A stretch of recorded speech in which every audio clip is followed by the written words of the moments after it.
All right, today's the day, making some homemade bubble hash.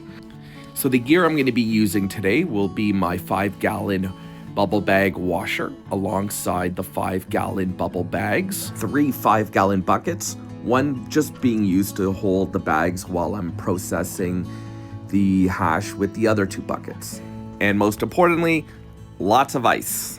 Now, before making the first wash, I like to let it sit in the ice water for about 45 minutes or a half an hour. And that'll do 2 things. That'll, of course, make the water really, really cold, which helps the trichomes fall off the plant matter. But most importantly, it helps break down the ice a little bit too, so it's not so harsh when the machine is running.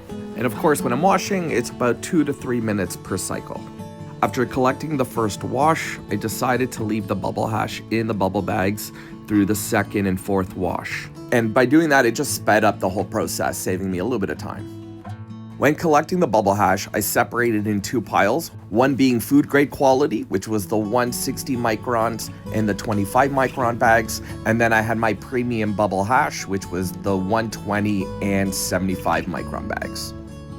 Once all the bubble hash has been collected, I placed the Tupperware into the freezer. After a little bit of time, the bubble hash will be hard enough for me to do the next step, which will be to grind it all into a fine powder.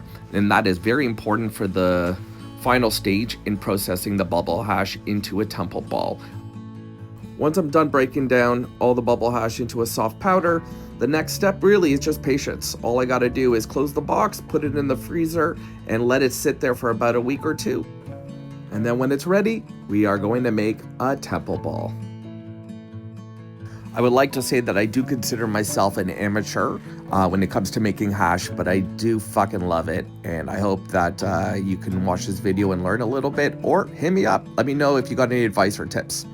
Thank you for watching. Nothing for sale.